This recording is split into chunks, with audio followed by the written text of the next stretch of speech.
Welcome to Dishing Up Nutrition, brought to you by Nutritional Weight and Wellness, a nutrition company educating you and thousands of others about the health benefits of eating real food. I'm Teresa Wagner. I'm a registered and licensed dietitian, and today I'm here with Monica Haas, also a registered and licensed dietitian. You may have noticed that the mental health of teens has been in the news almost daily. In fact, we'd like to talk about a topic from the New York Times podcast by Ezra Klein that caught our attention from May of 2023, titled, "Why Are Teens in Crisis?" If you are a parent, like I am, this two-part episode topic had some very concerning information. As a dietitian, my first thought went to, I wonder what these teens in crisis are eating. Monica, I don't know about you, but I feel like I look at everything through a nutrition lens. Yeah, absolutely. Sometimes there is a nutrition component, sometimes there's not, but I always look there first. Right. So as I was listening to this podcast, I was thinking, well, how might nutrition contribute to this conversation that they were having on that podcast? So let's dig into some of the reasons teens are experiencing so much anxiety. What are some of the whys? And more important, as parents, what can we do to help our teens experience less stress and anxiety? Before we get into it, though, we are going to mention some suicide rate statistics. So we want to mention if you or someone you love is struggling or having thoughts of suicide, please reach out for help. You are not alone and there is help available. Call or text 988 to reach the Suicide and Crisis Lifeline, or go to speaking.com/resources for additional resources. Yeah. And, Teresa, the other thing I want to mention is if this topic hits too close to home, take good care of yourself. You're welcome to skip ahead into the episode to hear our real food tips, or join us in a different topic altogether if this is triggering for you. So with that disclaimer to start, let's dig in. According to this New York Times piece, we are in the middle of a very serious mental health crisis. Looking at the numbers, teens and young adults with clinical depression more than doubled in the past 10 years. Even more serious, suicide rates doubled from 2007 to 2019. And that rate actually tripled for 10 to 14-year-olds. That means kids in 4th, 5th, 6th, and 7th grade are struggling. And honestly, this statistic is terrifying to me as a mom of a 10-year-old in 5th grade. And Teresa, I know you have kids in this age range too. Yes, Monica, I agree. I have kids all in that age range as well. I can't imagine the pain for everyone involved. First for the child themselves, and then for the parents. I mean, I can't imagine a worse pain than losing a child, especially in a way that is just so unnecessary and preventable. And then, of course, I feel for all the extended family and the friends. With that said, a CDC survey done in 2021 found that almost 60% of high schoolers were feeling sadness or hopelessness in the last year. It is shocking to learn that 25% of teenage girls, a quarter of teenage girls, made a suicide plan in 2021. This New York Times podcast interviewed two different people to discuss possible theories and reasons for why this is. One thing to note is that the additional stress of the pandemic was going on at this time. This survey was done in 2021, and that was a time when teens were doing a hybrid model of school, were maybe anxious about going back to school, or maybe worried that they would start back to school just to be told that they had to go back to distance learning. Despite the impacts of COVID in those early days, teens were already starting to struggle prior to the pandemic. Yeah, and COVID was obviously a huge stressor for everyone. But the study suggests that something else was going on before that, too, to really start kids on this decline in their mental health. Jean Twenge, a research psychologist and author of the books I, Gen, and Generations, believes that teenage mental health crisis is the direct product of the increased use in smartphones and social media. Jean works with large national studies and looks for patterns in the data to try to pinpoint trends and reasons why these trends might be happening. What she saw was an uptick in teens reporting feelings of loneliness, being left out, and not enjoying life starting back in 2012. Clinicals of depression, interestingly, started to increase between 2011 and 2019. Looking back at the history of smartphones, Jean found a poll from the Pew Center for Research that showed smartphones were owned by the majority of Americans by the end of 2012, and 80% of teens were using social media every day around 2016.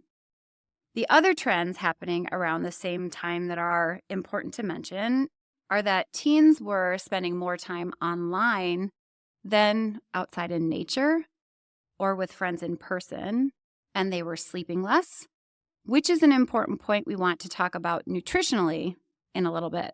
In part 2 of the New York Times podcast, the host interviews Lisa Damore, a clinical psychologist and author of the book, The Emotional Lives of Teenagers and Under Pressure, Confronting the Epidemic of Stress and Anxiety in Girls. And she brings a really interesting perspective to the landscape of being a teenager. So she says, change equals stress. And if you look at an 11-year-old, this is typically when we mark the beginning of adolescence. And then you look at, say, a 17 or 18-year-old, so someone that has gone through adolescence and is on the other end of it, you're looking at 6-7 years, and that is so much change. An 11-year-old next to an 18-year-old, there's just so much going on during those years, and they're hardly the same person. And we see this in clinic and also in our personal lives as parents. My kids aren't teenagers yet, but we all know the teenage years are such a tremendous growth. Kids are going through this big period of development where hormones start to change when puberty hits. They're navigating emotions, discovering who they are as a person and where they might see themselves in the future. Maybe they develop a love interest or a crush. They have more responsibilities, whether it be in school academics or sports, extracurriculars, first jobs. Just saying that makes me tired. There's a lot going on during those years. I remember being a teen and definitely challenging. It's a tough time in life. Yeah, I'm glad to be on the other side, but I was just going to say, maybe not as a parent.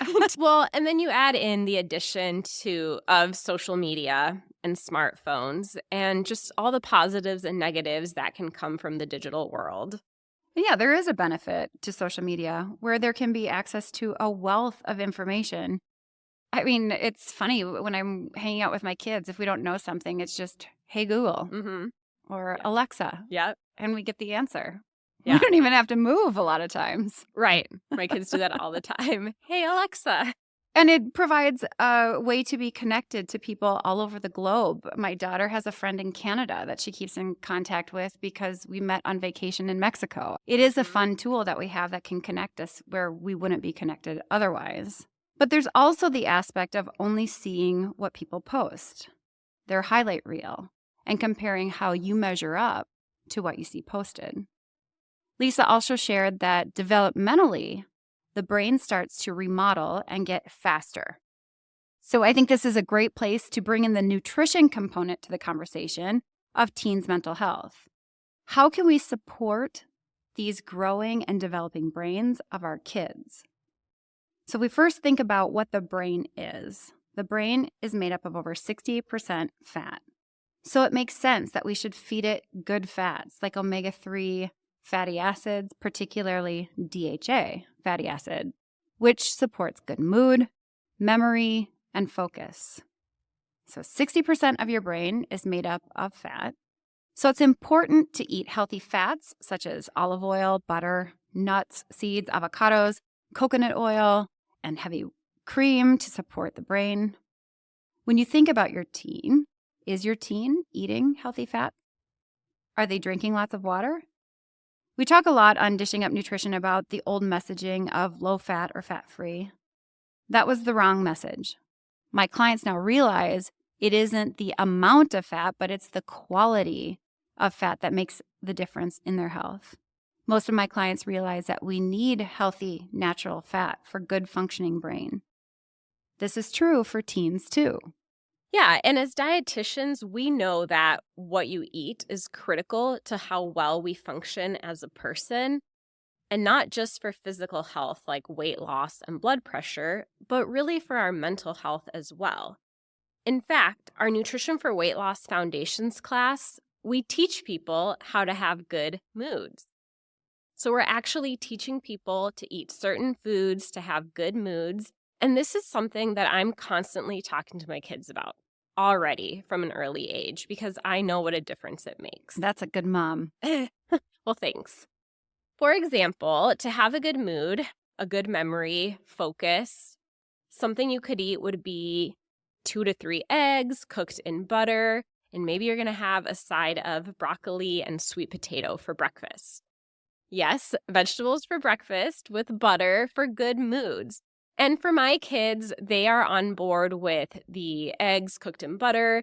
Usually for them, it is a side of fruit versus mine veggies. too. But, I think that's a great breakfast to set them up for school. We did a podcast episode interviewing Dr. Mary Newport back in July of 2023, where she talks all about fat being a great source of fuel for the brain. So if you're interested in learning more about how healthy fat supports the brain, give that episode a listen. We really like healthy fat for good moods because it's an anchor for our blood sugar. Leah and I talked about this in a recent episode we did in January called All About Fat. Most people know what low blood sugar feels like: hunger or hangry, sugar and salt cravings, low energy or fatigue, especially around 3 in the afternoon. Might feel like irritability, impatience. You might feel overwhelmed, have anxiety, maybe depression, even panic attacks. Low blood sugar feels like anxiety. And that's a feeling that so many young people struggle with, is that anxiety feeling. So what might cause low blood sugar? Often low blood sugar follows a blood sugar spike from a high sugar meal or snack. It can also come from not eating enough or skipping meals. Imagine your teen running out of the house for school and either skipping breakfast or eating something ultra-processed, high sugar like cereal or Pop-Tarts. A few hours later, their blood sugar comes crashing down and they feel anxious, irritable, shaky, and have brain fog. And that is not a good recipe for being a good student. No, and we call that the blood sugar roller coaster. Yeah. Right? That so many of us are on day in and day out. And we want to keep blood sugar steady. We think of it more as a rolling hill versus that roller coaster. And in addition to making sure that we're including a lot of good, healthy fat into meals and snacks, because that's going to promote healthy blood sugar levels, we also recommend that teens, kids, and adults as well, eat frequently throughout the day. That's also going to help keep our blood sugar steady. And I know this can really be a challenge when kids are on a strict school schedule. So what are things we can do to support them? I know that my kids start school really early. They have lunch early. When my daughter comes home from school, she raids our pantry for sugar. She asks for ice cream after school almost every single day. And it's such a textbook example of low blood sugar. So I talked to her a lot about making sure we're choosing a balanced snack instead of the sugar. But it really starts from early morning. So making sure that they're having a balanced breakfast before they leave the house, a balanced lunch if you're able to, and sending them good snacks to keep in their backpack. My daughter, she really likes beef sticks. We had to find a couple brands until she found the one she liked, but that's her morning snack, because I know that's going to hold her over well until her lunchtime. And then we want to make sure that they end the day with a solid dinner. Yeah, and speaking of dinner, that's just a really important thing to think about with teens at home.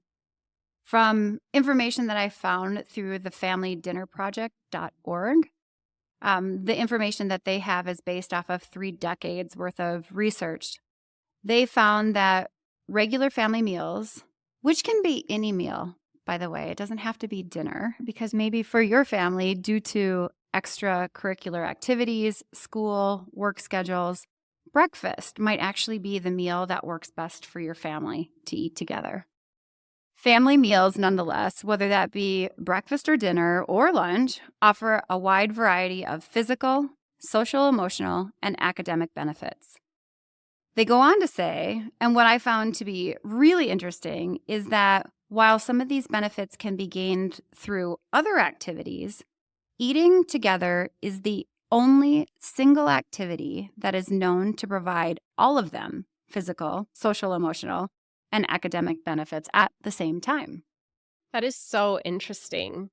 And so that website and, well, us at Nutritional Weight and Wellness do too, we recommend combining food, fun, and conversation at mealtimes because those 3 ingredients are the recipe for a warm, positive family dinner. This type of environment makes these scientifically proven benefits possible. Some of the specific benefits of family dinners, especially when it comes to mental health, those are the benefits I'm going to focus on, are better academic performance, higher self-esteem, a greater sense of resiliency, lower risk of depression, a lower likelihood of developing eating disorders, and overall healthier eating patterns in young adults. I mean, I think that it's really hard to argue with that kind of research and those benefits. You're going to eat anyway, so you might as well eat together. Yeah. All right, well, it's time to take a short break. As you've been listening, you may have decided that it is time to make nutrition counseling appointments for you or your teen. Let me suggest you call this number, 651-699-3438, and ask your questions. Prior to the appointment, we will ask that you and your teen fill out a health history form. We can do in-person appointments for those who are local to the Twin Cities, or we can do video or phone appointments for those of you who prefer virtual. You can check to see if your insurance plan includes nutrition counseling, and it's best to set up several appointments so you and your teen can continue to have support. Since all of this takes time, I suggest setting up 6 appointments and take small steps so that your teen is on the path of recovery from depression and anxiety. Welcome back to Dishing Up Nutrition, and we are continuing our discussion about teens and the mental health crisis. We were just talking about the importance of family dinners and how that can help their mental health. What are some other things, Teresa, that might help? Well, so far, we've talked about healthy fat, hydrating with water, eating enough food throughout the day. So now let's talk about another macronutrient to focus on for good mental health: protein. Protein provides the building blocks for our brain chemicals that regulate appetite and emotions, helping us better cope with stress. Best sources of protein come from animal sources such as beef, chicken, turkey, fish, and eggs. Because social media can be addicting because of the way it activates the brain's reward center by releasing dopamine, one of those feel-good brain chemicals, we can help to balance those brain chemicals through food. For example, chicken, it's a great source of L-tyrosine, which is an amino acid in the body that the body uses to produce dopamine. Poultry, fish, dairy, nuts, these all contain the amino acid L-tryptophan, which produces serotonin and melatonin, which are both helpful for sleep. You don't have to really worry about the specifics with neurotransmitters and amino acids, those details. Just know that when you eat natural, whole foods and variety, you are getting all the building blocks needed for a healthy, functioning brain. On the flip side, and we talk about this all the time, but if your teen is eating ultra-processed foods, which are lacking in key nutrients and filled with ingredients and chemicals most people can't pronounce, the body and brain aren't getting the nutrients needed for energy and development. What might some of those processed foods be? Well, let's think of all the foods teens love: cereal, bagels, chips, cookies, fast food. These foods are loaded with sugar and usually gluten. Why is sugar and gluten bad for the brain? We often mention Dr. David Perlmutter on this podcast. He's a neurologist and author of several brain books, including The Better Brain Book and Raise a Smarter Child.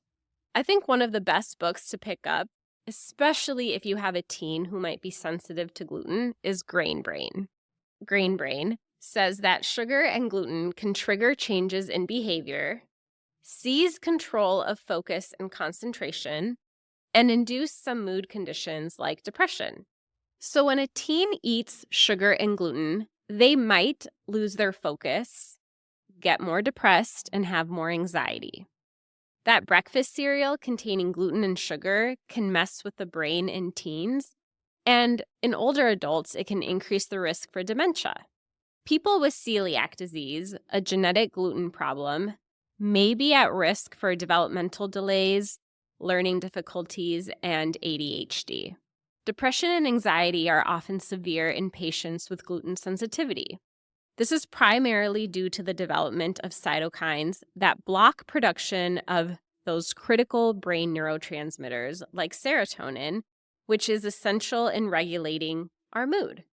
Like we mentioned already, low levels of serotonin often lead to anxiety and depression. If you are a parent with a teen who is experiencing anxiety or depression, Dr. Perlmutter found that these symptoms can be reversed simply by going gluten-free. Is going gluten-free an easy fix for anxiety? No? No, it's really difficult, actually. So it takes buy-in from that teen and a desire to want to feel better. We as dietitians and nutritionists usually can help get that buy-in from a teen, but I do encourage you to pick up that book and read Grain Brain by Dr. Perlmutter. Dr. Perlmutter quoted research, but he also put in real case studies of children and teens he has helped overcome mental health issues. Today, with the wide array of certified gluten-free labeling and products that are available to us, gluten-free is so much easier than it was 20 years ago when we first recommended it on Dishing Up Nutrition. One thing I would say, though, what we encourage when people are going gluten-free is to stay away from foods that are labeled or made as gluten-free and just eat the foods that are naturally gluten-free. Proteins are naturally gluten-free. Fruits and vegetables, naturally gluten-free. Healthy fats, naturally gluten-free. Yeah, a lot of the real whole foods that we talk about all the time are naturally gluten-free. So it's not a simple swap for just, the gluten-free Oreos. Right, yeah. It's still, if it's an unhealthy food, it's still unhealthy even if it's gluten-free. That being said, though, it does make it easier in the case of teenagers if they're going out with friends and there is a gluten-free pizza option available, they can maintain their gluten-free plan while still being able to socialize with their friends. So there are ways to make this work. We just would say save that for the special times and try to focus on real food the rest of the time. It can be difficult, so for more help and education, Cassie Weeness, a registered and licensed dietitian, recorded a class called Going Gluten-Free, the Real Food Way. Cassie discovered through medical tests that she is gluten sensitive and her children have celiac disease. The New York Times piece, Why Are Teens in Crisis?, discussed the increased use and availability of smartphones and social media with the connection to mental health. When teens eat poor quality foods, especially when they're eating too much sugar and gluten foods, these ultra processed foods like cereal, cookies, cake, crackers, the brain becomes inflamed, and then it lacks the ability to function well. And then you add in the stress of small dopamine hits from social media, and we're using that as well to compare ourselves, and we're watching the highlight reels of peers. You can see why there's a big challenge. Helping teens decrease some of the inflammatory foods and feeding their growing brains with nutrient-dense foods can give them a better baseline. They'll have more energy to play sports, exercise, dance, play outside with friends. And all of these activities ultimately end up boosting their mood. And then they feel like they're connecting and belonging, which we know are great things for their mental health. Right. I think it's so important that our kids have actual person-to-person connection versus just digital connection with other people, I guess. It could be their peers, but it could be older people too. And then there's the lack of sleep that may come along with being a teenager. How many hours should a teen sleep? When I first read the research for the amount of sleep a teen needs to detox their brain, frankly, I was a little surprised. It's 9 hours, not 6 hours, not 7 hours. I knew it wasn't going to be those, but I thought it might be closer to what an adult would need, which is Sure. 8 hours. But it's actually 9 hours most nights. Lack of sleep sets teens up to be sleep deprived. And that sleep deprived brain triggers the reactive and negative emotional center of the brain.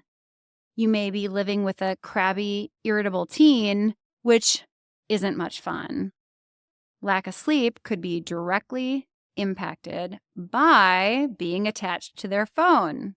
How often does that happen to you too? You're scrolling instead of going to bed or being exposed to the blue light of TV and devices. It can be a real challenge to set up those boundaries for good quality sleep, even for us as adults. Teens may also be worried about what's going on around the world, which may be interfering with their sleep, or maybe they have a heavy academic load and are up late studying. Maybe they have busy schedules with extracurriculars or jobs.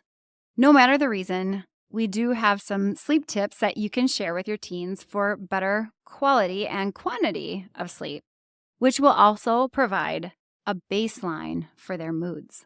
Sleep is really so important. That's something I notice with my son who struggles with anxiety. We can tell when he's not sleeping well because he is just so irritable. His emotions are all over the place. It's such a clear difference when he's not getting that quality sleep. And as dietitians and nutritionists, we understand how to help clients with sleep problems. We have lots of clients with sleep problems. Often when clients make appointments, they're only sleeping 6 hours a night. They feel exhausted, their body aches. They feel exhausted, their bodies ache. They crave sugar all the time. And to overcome a sleep problem, it really takes some time and commitment because usually it's changing certain habits, and that takes time. So rather than recommending a sleep medication or even a sleep supplement to start, we often just start with having a healthy, balanced snack at bedtime. One thing you can try with your teen, it might be some apple slices with good natural peanut butter or almond butter. The fat in the peanut butter is going to help calm the brain and anchor our blood sugar, and that helps promote better quality sleep. My kids like the peanut butter protein balls on our website. I make those a lot, so sometimes those are a great snack, especially after evening sports and activities. I want to make sure they go to bed with a good snack. My daughter also loves frozen blueberries with cream. So good. I don't blame her. I introduced that to her recently, and she's obsessed and wants it every day. But many teens are so deficient in nutrients, and we need to add some minerals sometimes that can help promote sleep. So one of those things might be magnesium glycinate or even calcium can help.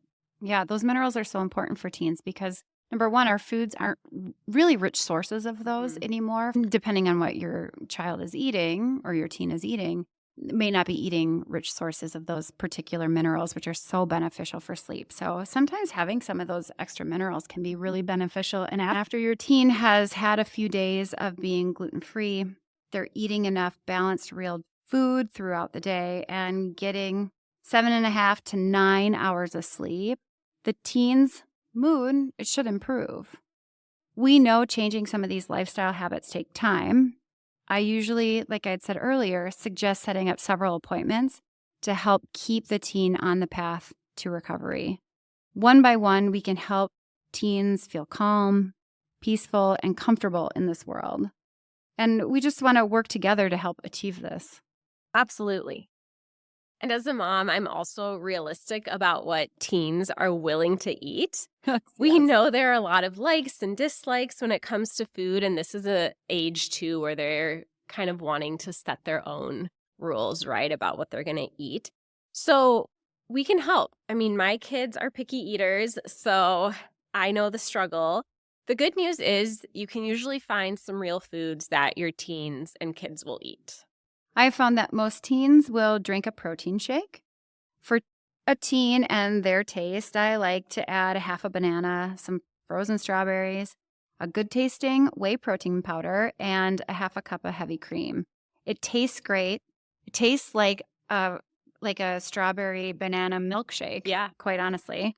And it's high in nutrients. It's got a great source of protein, and it's a great breakfast. As a dietitian, I love to add nutrients, especially protein, good fat, and a variety of vegetables. So I will often suggest that teens add the key fruits and greens for taste and a good source of nutrients. We need to take small steps to make lasting changes. The goal is to reduce inflammation and help teens think better and feel better. Sometimes it's challenging, but it's so worth the effort. Let's get started with your teen and get them on the road of good mental health. Digital technology isn't going away, so whether or not that is the main cause of mental health issues for teens, giving them the tools of how to feed their bodies and get enough sleep as self-care that they can do throughout their lives is really empowering. It might lessen just a little bit of the stress they go through during the big changes that happen during adolescence. That's right. We really want parents to know there is hope if your teen is struggling. We know parents just want to help their teens feel better, and sometimes you can feel really desperate. So, to recap some of the nutritional suggestions we mentioned today, 1, incorporating healthy fat into meals and snacks can help fuel the brain. Healthy fats look like guacamole, avocados, nuts, nut butters, butter, cream, coconut oil. 2, hydrate the brain by drinking plenty of filtered water. Maybe get your kids a new favorite water bottle that can make drinking water more fun. I know my daughter has been drinking way more water ever since getting one of those popular Stanley cups. My daughters too. It's the magical water drinking cup. Yeah, and she asks me to refill it all the time, so I know she's drinking more water. We also want to help our teens eat enough food and eat in balance with protein, fat, and carbohydrates at meals and snacks throughout the day to balance blood sugar. Incorporate foods like enough animal protein to get the amino acids for neurotransmitters, the feel-good brain chemicals. Also, decrease the amount of high sugar and processed foods that can cause blood sugar spikes and inflammation. Try eliminating gluten if you suspect your teen is sensitive to gluten. Add in a bedtime snack of a little carbohydrate and some fat to help your teen sleep. One other things I would say is remove devices and screens from bedrooms or regulate the usage. There are many apps and options to control when and how much the phone, gaming, social media apps can be used. And know you're not alone. We are here for you and your kids. There is a lot out there on social media about nutrition, and we can help teach your teen what works for them and their body to reach their goals. Whether that's to feel better mentally, have more energy, perform better at their sport or activity, or just feel more comfortable in their growing bodies while their hormones are changing. Our goal at Nutritional Weight and Wellness is to help each and every person experience better health through eating real food. It's a simple yet powerful message. Eating real food is life-changing. Thank you for listening and have a wonderful day.